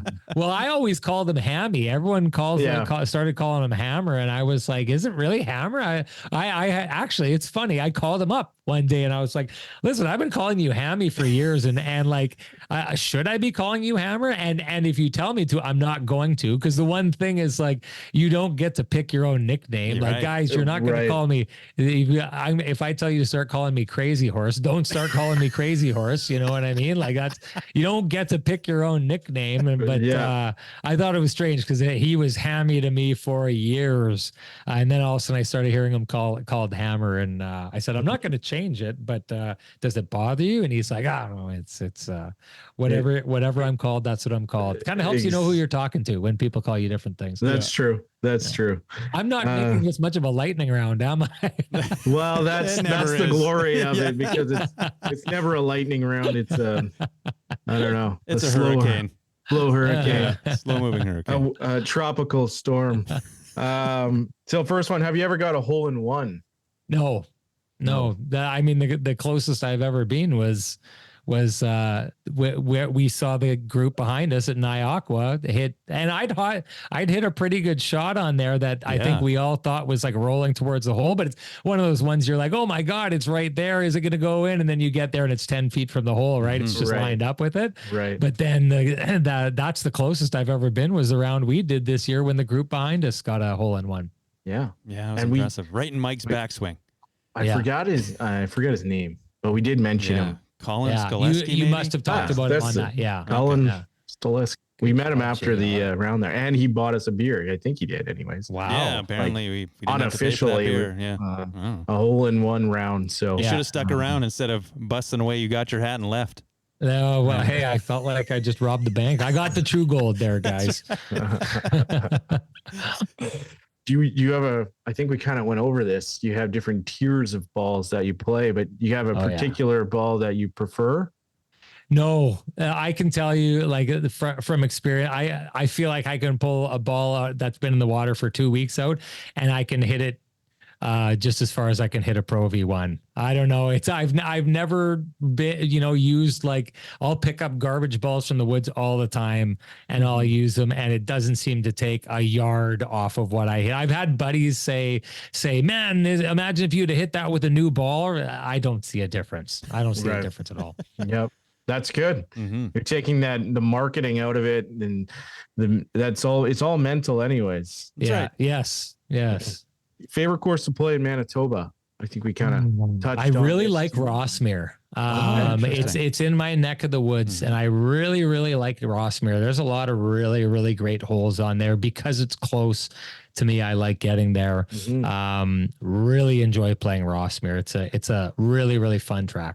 And they just hosted the Manitoba Amateur, won by 4-time champion Braxton Kuntz. Yep. And now he's doing pretty good at the Canadian Am. Was he in second last I saw? Yeah, he was T2. I don't know what he finished up as today, but anyway. He's one hell of a golfer. And he also won for the first time. He didn't win the Breezy Bend Club Championship, but more importantly, he won the horse race, the Saturday night horse race. He has never won that, but he won it at Breezy Bend, and that made DQ Nick a lot of money. So it was a great weekend for DQ Nick, not only winning the club championship for his flight, but also taking home a lot of scratch for betting on Braxton to win the horse race. There you go. Yeah. Sean, are you familiar with the horse race? No. JR, can you enlighten us? So they usually, golf courses may do it a little differently, but usually it's the Saturday of the club championship, the Saturday evening, where the top players of the course will all go out, and it's maybe 20, 25 people that are all teeing off on the first tee, and people with carts. And a lot of people everyone's inebriated. Let's be honest. It's whoever's got, I think they would start with the two highest scores. Well, you're out. Or you get a bogey or you get a double bogey, well, you're out. And then the people who got pars or birdies, whatever, they'll move on to the next hole, and then they'll move on to the next hole. And they keep on cutting players until you're down to the final 2, and then it's just a straight up match. Whoever wins the next hole wins. Sudden death. Away you go. Yeah. Mm-hmm. Which is pretty wild. And you'll get, 50, 100 people out in carts on the golf course following these guys and gals. And it's a spectacle to see, apparently. Yeah. Sounds like a blast. Mm-hmm. And can you imagine the pressure? I guess that's why you're inebriated. I don't know. Yeah, I guess so. Having all those people betting money on you, et cetera, et cetera. Yeah, it seems awesome. We got to get one of those going. Yeah. 18 over par horse race. Not sure I'll be out in the first round, but it'll be fun to watch. That's right. Yeah, just back to Braxton. Yeah, he's T2 for the Canadian Am right now with one round left to go. Nice. So good luck to him. This will obviously air next week, but that's pretty awesome from a guy. Not many Manitobans are up in the top 10 in the Canadian Am. Sean, you got a bucket list course in Manitoba you'd like to get out to? Oh, yeah. Is it I keep hearing a lot about, well, my mom's family is up from the Roblin area. So I grew up quite a bit going out and playing on the Roblin course. But is it Gilbert Plains that has, everyone tells me about Gilbert Plains and how nice it is. And maybe it's just because, I hear there's a really kind of stark hole there with like a really big drop or elevated, not sure. But everyone who goes there tells me how much they like it because I'm partial to that area because I've got, my mom's side of the family comes from there. I want to get out there. So that's the one for me that I always am trying to get to. I played there, had the opportunity to play there last year. Lots of elevation changes, lots of tricky dog legs. And one was like I want to even call it like a double dog leg, and then you're shooting up like 100 yards in elevation, or 200 feet up is the green for your that's the one I keep hearing about. They almost need like a chairlift to get to the top. I think I wouldn't want to walk that course. In your opinion, most memorable course you've ever played? Well, I did Predator Ridge 2 years ago. Got family. A lot of the Roblin family have retired out in the Vernon area. And Kelly Rudy helped me get onto the course, tricky course to get onto. And so, it's the Predator is kind of like a link style, and Ridge is kind of like the mountainous kind of range one. I shot... It's funny because at the time I was so frustrated by it, but I shot 100 on the first one, and I couldn't sink a putt, and I couldn't make a chip anywhere close to the hole on the second round. But the first round, when I was playing Predator, I just was spraying it, and I kept going into the woods, and I was losing things. And by the time it was done, I ended up shooting 100. Then the next day I was driving just perfectly, and it was great. And it's funny, I realized afterwards, when you're driving well, life feels so good because you hit it, and then the next guy hits, and the next guy hits, and the next guy hits. And when I'm hitting well, I'm usually the last one to get to the ball. So there's just so much time to dwell on that shot, right? And then if your second shot's terrible, well, that sucks. And then you putt and whatever. But then you go straight from, that putt and that, you end up with a 6, even though you drove really well. And then you go, but then if you drive well again, there's just that big time where when you're not driving well, you're just sitting there and you have to wait and you got to go find your ball. And it just seems like it's so much worse. Long story short, the first day I was spraying it and I thought I had a terrible game and I shot 100.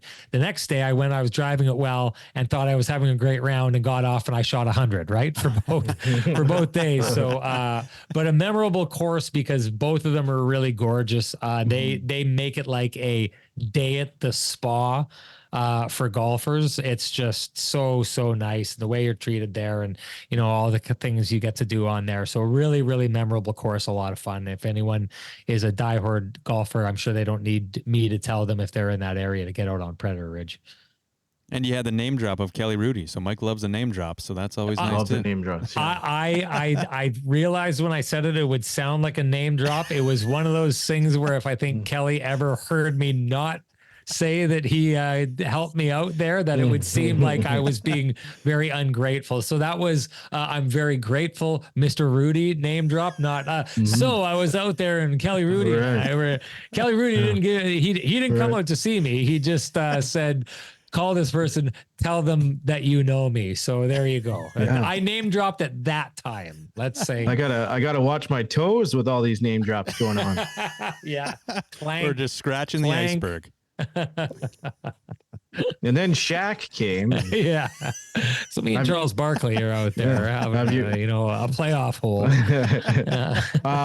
With the exception of Augusta National, what golf course would be your number one bucket list anywhere in the world? Oh, well, I can tell you this. We covered the GM's meetings one year, and it was at the resort, which is Pebble Beach, right? And so we were there, and at that time, because we were there, they were offering a reduced playing rate of 500 American to play this. So that would have been like 2016, 2015 or something like that. So at the time that just seemed like A, a lot of money, and B, I suck, right? So like I'm not going to pay $500 to slice, 27 balls into the ocean, right? Like I felt undeserving of the course, right? But boy, oh boy, was it gorgeous. So if I had felt like I was somewhat deserving, at this stage now, it's a course that I would have loved to have jumped on. We got to get to Predator Ridge, and we got to get to Pebble Beach. Yeah. Well, name drop Kelly Rudy both places. We'll see what happens. Yeah. There you go. There you go. This one, what is your career low round? Growing up on that Pinawa course when it was a 9, I remember like I that's one of the other things that's frustrating. When I was younger, I was a pretty decent golfer, and I thought I remembered hitting a 39 once on Pinawa when it was a 9. And I remember shooting like in the low 40s. So I think that's it. But I mean, it's at the time I would have thought, oh, well, this is just golf. I didn't see what was coming. I would have held on to those scores, like, the memories from, Bruce Springsteen's glory days, if I would have known where things were going to end up turning into here. But if I remember correctly, I do believe I shot a 39 one time when Pinawa was still a 9-hole golf course. Other than that, 2 years ago, I opened the season with an 88 with Ken. I think I've shot an 87 before that sometime in the last 5 or 6 years, but I've just watched everything is just getting kind of progressively worse and worse and worse, to the point that like my first 3 rounds this year, like I said, when I did Predator Ridge, I hit 100, and it was just driving me nuts because I usually didn't shoot over 100. Now, my first 3 rounds this year, I wasn't cracking 120. So I have gone from truly awful into the putrid territory. So yeah, it'll come back. Back. Marshall will set you straight. Right? Yeah. Okay. Number 8, my wild card. I read your CBC bio. Oh, not sure if that's still accurate. It said you were once in construction and operated a roofing company. Yes. Out in my entire life actually before this was construction. Like that's what I did to put myself through school. So I used to work for a guy by the name of John Kind Construction out in Lactabani. He was my hockey coach growing up. He's like a second father to me, remains that way to this day. One of the funniest guys I've ever met in my life, and employed me for years. One of the smartest guys I've ever met, just a passionate Leafs fan, the poor guy. So he's loyal because he stayed with that for all of these years. Everything I know, I learned from him, and it was just like a massive, massive life skill.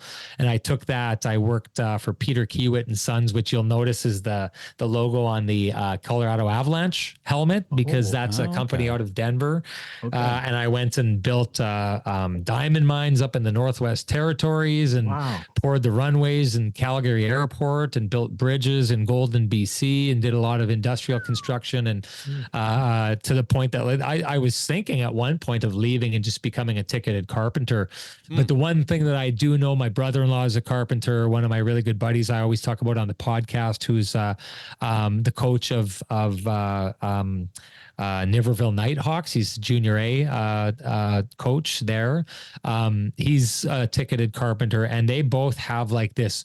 A true carpenter has like an interior designer's eye, like the beautification that they can do is just unbelievable. And I never had that artistic eye that those guys had. Yeah. I can build stuff. I built my deck last year. I renovated my entire house here. I'm installing a hot tub right now. Like, I can do all those different kind of things. But if you want someone to plant something out and make it really beautiful, I think that's what makes a true carpenter. Right. And I just never had that. But it's my entire life. And then that led me to basically one thing that you can't mess up the beautification of is roofs, right? Right. And so when I needed to really like kind of make money fast, I went out and I started roofing. And, I think it's that early 2000s time. It was just all the carpenters were so busy, especially out in that Lac du Bonnie area, that there was plenty of work. It pays really well, but it's hard on the back. It's hard on the hands and the fingers. And I remember I used to take hockey tape and cover the tips of my fingertips so that when you grab the shingles, you're not getting the slivers and everything like that, not knowing that glue will soften and weaken your nails to the point where your nails will fall off. So all my nails fell off, and there's nothing worse than having no nail and dragging it by accident across the back of a gritty shingle. Your nails on a chalkboard kind of thing. Yeah. Wow. But like that is a massive part of me to this day. I always have a construction project. My construction project next summer, I want to build a finished sauna in my backyard. I love doing that kind of stuff. I love staying involved in that. It is everything that I have because I had access to that kind of job that I could go out, I could get paid well. And I had that access only because, like I said, a secondary father figure of mine, John Kine, out in Lac du Bonnie, took me on. I still remember sitting in the Lac du Bonnie bar and him saying, "Shawnee, you should come work for me." And by Monday I was working with him, and that was the best decision I ever made because that is like a third of who I am is being a construction worker. And that never would have happened if it wasn't for the guidance of just an all-time great human being in John Kine from Lac du Bonnie, Manitoba. Yeah. That's awesome. Wow. So needless to say, it doesn't sound like we'll get the next Mike Holmes or Brian Ballmer unless you're just doing strictly roofing. Maybe there's a market for a roofing HGTV show. Yeah. I've fallen off too many roofs to be the guy that you wanted. I mean, we talked about it on our podcast. Yeah. I didn't put the ladder up properly and I fell off my roof earlier on this year and dislocated my shoulder. So Right. There's it's funny too. I hadn't roofed for a while, and when I was doing that roofing, it was in I was in my early to mid 30s, and then my father-in-law needed his big place done, and I went out and I did that. And after the first day, my body was like so sore, and I thought, boy, oh boy, roofing in your 40s is a totally different game than roofing in your 30s, right? So no, leave the saving the construction projects to Mike Holmes. I'm not that guy. I don't know. It's obviously came up on the Kenny and Renny show, but the shovel behind you. Yeah. What is the significance of the shovel?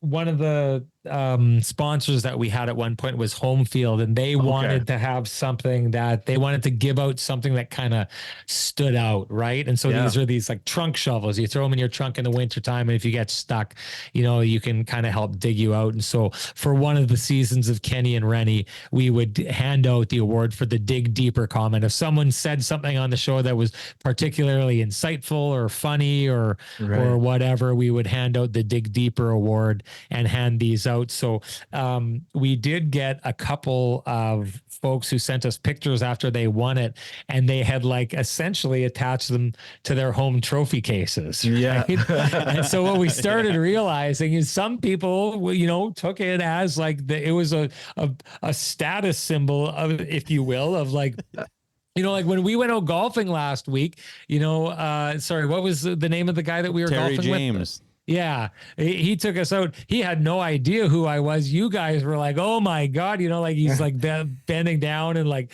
but it's the one thing that I do know about these podcasts is like the people who you do reach, like they really, really appreciate it because it's a topic of conversation that means a lot to them, right? And so that's the one thing that I've never forgot as we do this podcasting thing. I would suggest it's something you guys should never forget. Like the people out there who who you are striking a nerve with, you are really, really striking that nerve. And it means a lot to those folks. So to me, the fact that for a lot of the people that we strike a nerve with, they started viewing that as like a status symbol or an achievement of some kind. It's a little bit of a nod to them, to the history of the podcast, to the history of our sponsors, and just kind of something to say, you know, like if you were there and it meant something to you, it means something to us too. Yes. Oh yeah.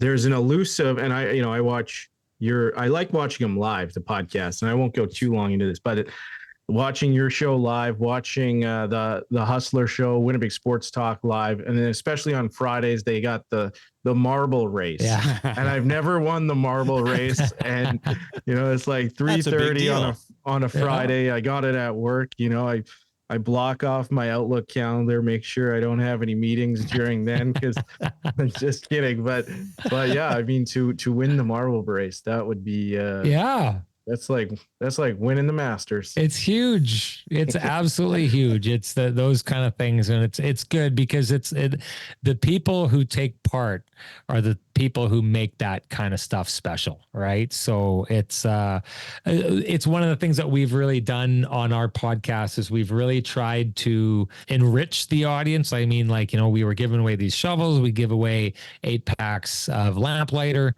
from TransCanada Brewing Company. We were giving away $50 gift certificates to the keg. Like, we have a massive appreciation, as I'm sure you guys do, for the people who take the time to listen in and take in what we're throwing out there. And so any way that we can make them feel enriched, we sure try to make sure we can do it. Yeah. And it's cool. You guys, you know, you can see the comments live, and, you know, that's something we don't do, and I don't know if we would do, but yeah, thanks, Mom. Dude, it would derail us too much, or derail me, I think. It's pretty tricky. I'll be honest, like at the beginning of a season, it takes me 3 or 4, because you kind of have, so I'm a drummer as well, right? And one of the things with drumming is you got to be able to do like 3-4 time with this hand and 4-4 time with that hand, and it's kind of like splitting your brain in half. It kind of feels the same way when you're doing that. And I can tell you, not to talk trash, although I love to talk trash about Ken when he's not around, but he couldn't pull it off, guys. There's no way he could pull it off. There's only one person who's doing that on the Kenny and Renny show, and his name doesn't start with K. So let's just get that out there. Well, I did. And well, again, I'm going longer here, but I did make some comment at one point, and you do the pop-up thing, and you grab the comment and you post it on the screen. And I think I commented we were on there. 18 over par. One time. I forget what I said. Something stupid. But so I do have a part B to this. It has nothing to do with construction, and I just wanted to get it in on the usual there. But favorite NHL arena to visit. You know, I did Madison Square Garden for the first time last year, and I gotta say I wasn't overly impressed. It didn't blow me me Isn't the rink on like the 7th floor or something? Yeah, something like that. I get in there and I'm confused. I walk in and you know, it's not like where's first, the second, roof? third, fourth. I'm here to shingle your roof. It's exactly. No, it's like floor K, floor L, floor Z. I'm like, what does this even mean? They're not in alphabetical order. Like, I don't know what floor I'm on. I could open a door and like fall 40 feet to the ground if I didn't know it was going. So, I did a game after that. The Islanders' new rink resonated more for me just because one thing blew me away. So many people knew who I was there because they're so invested as fans. They check out like the Canadian feeds and they know the Hockey Night in Canada guys. And they not only they know that, but they know well, what are you doing here from Winnipeg? They seem to kind of know about you. Right. Islanders fans, I'll say this, fans make a building, right? Like if we're just talking about things that look really nice and look really beautiful, Edmonton is like a really, really nice arena right right now. I hear Detroit is phenomenal. I haven't been there yet. Fans make a building. And so like the whiteout is always an amazing experience. That Oilers run that they went on, that was just absolutely wow. No one fans like Montreal Canadiens fans, if I can use it as a verb, like they just get it. It's hard to describe, but I covered them on the way to the Cup final of the year. They knocked off the Jets. And like years later, you walk through the streets and people come up and just start talking to you because they remember you from being there because they're just so invested in it. I'm doing live hits and grown men are cutting into my shot and kissing me on the face. And it's just like, it is, they just, and I do have to say there was this one moment when Vegas, and I've talked about this on the podcast before, but the first year when Vegas knocked off the Jets, there was just this moment where it was that game where Hellebuck made the mistake behind the net. And there was just, they cut to a TV timeout and the Jets had just been trying to score their way back into the game. And they finally did. And you could say they went to the bench and they exhaled. And 30 seconds later, Vegas scored. And then it went to a TV timeout and they started playing Hunk of Burnin' Love by Elvis, not just Elvis, but Vegas era Elvis. And it felt like the roof was going to explode off that place. And I had to remind myself, a year ago, these people didn't even know what hockey was, and now they were just going nuts. So for me, it's always all about the fans and what the fans are able to give. Nashville is a great experience. I don't know if I can give you just one, and I know that was too much of a long-winded answer, but whenever I can give a shout out to fans because they make our podcasts, they make the game, they make everything. I hope it's never lost on the players that everything should be and is about the fans. Boy, when you can go to some of those places and see the energy that can be created, that for me, that's the juice. That's what I love about sports. Good answer. Yeah. Lots of great answers. We'll include that on our bucket list, our freezer truck tour. Sorry, I couldn't narrow it down below 8 places. I think I've heard them all before. And Nashville, Vegas, obviously, and but yeah, Islanders. They got the new building there. We'll have to see Madison Square there. See, hopefully not walk out any doors that don't have any steps or whatever. Yeah. Number 9, our flagship question in the back 9 lightning round. What is your favorite condiment? Oh, I'd have to say like it's far and away ketchup. Like my daughter has taken me over. We were just out in the Okanagan and she'd like polished off, chicken fingers, and we could go to the nicest restaurant in upscale France. And my daughter would say, 3 of your finest chicken fingers, please. But she'll just douse that in ketchup.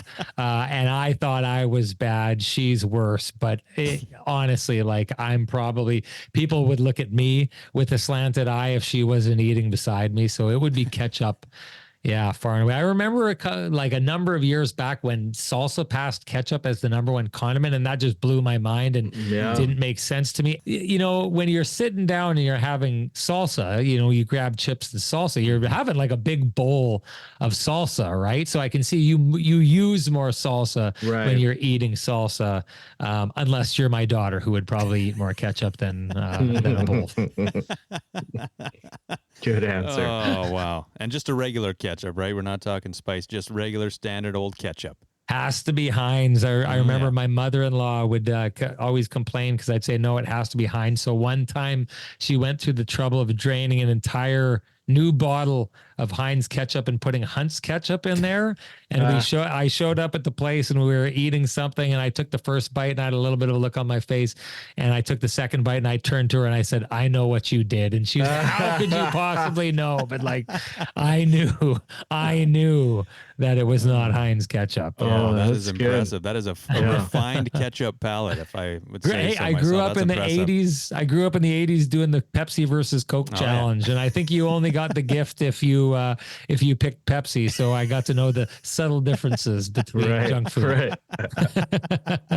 Oh, I remember that too. Impressive. Yeah. It's always Pepsi. Well, that was the back 9 lightning round. And it's always for Bryce Matlashewski, who is an investment advisor with Endeavor Wealth Management, part of IA Private Wealth. and a member of the Canadian Investor Protection Fund. You can contact Bryce at 204-515-3446. Sean, Shawnee, Rennie, this was a slice. And, we'd love to have you back on, but, we only can talk for so long. Thanks again for coming on. Appreciate you coming out and golfing with us the times we have, and maybe we'll get out pretty soon here, and we'll let Hammer know that he's been surpassed on the list. No doubt. Yeah, guys, it was a pleasure to meet you when we did. It meant the world to me that you guys got a hold of me. It took me out golfing earlier on, and I've had so much fun here. Keep doing what you're doing, guys. You're doing a great job, and I know your audience just absolutely adores you for it, as they should. You guys do great work. Well, ditto. Well, thank you very much for the kind words, and yeah, there's another one. We're just going to put that on a wall. That's our shovel now. We're just going to put a bunch of your quotes behind us on our drab walls here, and there we go. Well, I could probably get you a shovel if you needed it. Yeah. No, that certainly makes up for all the hate mail that I get, and those are kind words. Kidding. Thanks a lot. Heartfelt. Yeah. Thanks for having me, guys. Yeah, thanks again, and we'll talk to you next time. Have a great night. Bye-bye. You too. So long. And you can count on me waiting for you in the parking lot.